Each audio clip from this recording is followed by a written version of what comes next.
다음 질문들에 대해 답해 봅시다.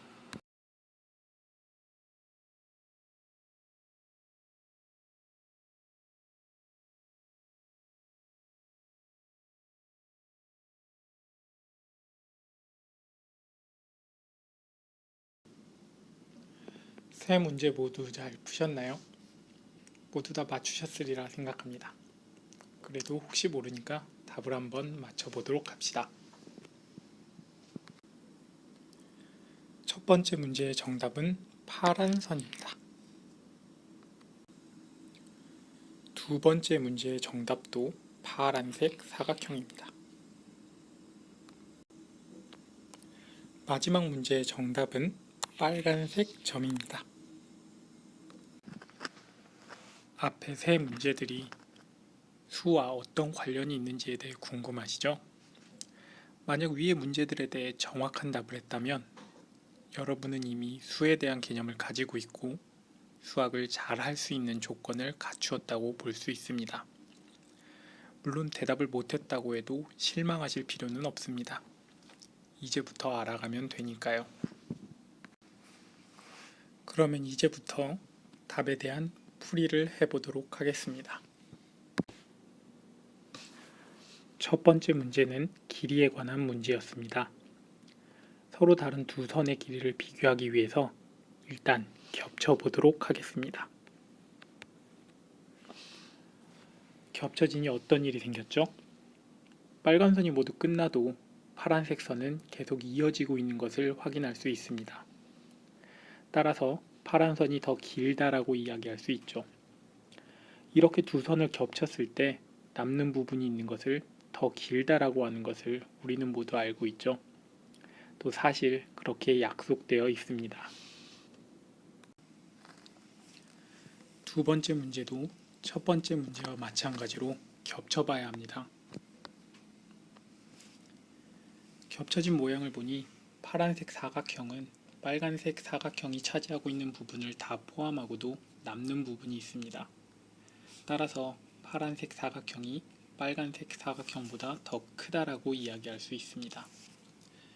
이전과 마찬가지로 두 도형 혹은 영역을 겹쳤을 때 남는 부분이 있는 것이 더 크다라고 하는 것을 우리는 이미 알고 있고 또 그렇게 약속되어 있습니다.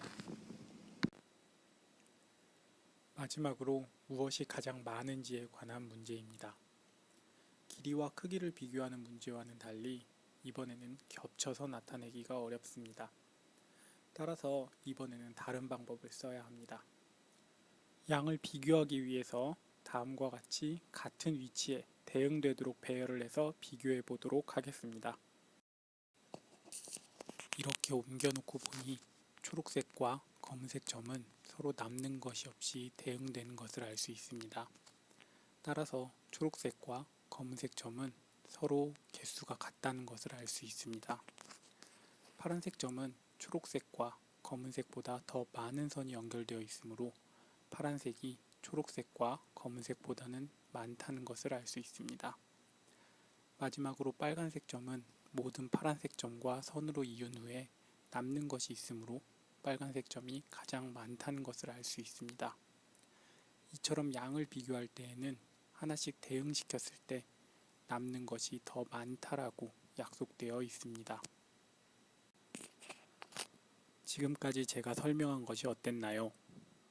세 문제에 대해 우리는 모두 답을 알고 있었지만 그것이 왜 정답인지는 설명하기가 어려웠습니다. 저는 이것이 왜 답이 되었는지 설명하기 위해 우리가 모두 알고 있는 약속을 이용했습니다. 어떤 것이 더 긴 것인지, 어떤 것이 더 큰 것인지, 어떤 것이 더 많은 것인지는 오래전부터 약속되어 있었고 우리는 그것을 배웠습니다. 그리고 이러한 약속은 수학에서 정의라는 용어로 바꾸어 사용됩니다. 앞으로 저는 이러한 정의들을 이용해서 수학을 이야기해 보려 합니다. 그 첫 번째 시작은 수를 정의하는 것입니다. 제가 앞에서 세 문제들에 대해 정확한 답을 했다면 여러분은 이미 수에 대한 개념을 가지고 있고 또 수학을 잘할 수 있는 조건을 갖추었다고 이야기한 것을 기억하시나요? 왜냐하면 수의 정의는 다음과 같기 때문입니다.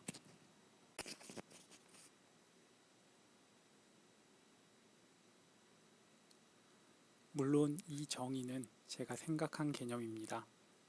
조금 바꾸어 말하면 수는 크기, 양, 순서 등을 나타내기 위해 사용되는 추상적인 개념입니다. 여기서 중요한 것은 추상적인 개념이라는 것입니다. 그렇기 때문에 수가 무엇인지 설명하기가 어려웠던 것입니다. 앞으로 우리는 수를 구체화하는 일부터 시작할 것입니다. 그리고 그 시작은 자연적으로 발생한 수인 자연수에 대해서 알아보는 것입니다.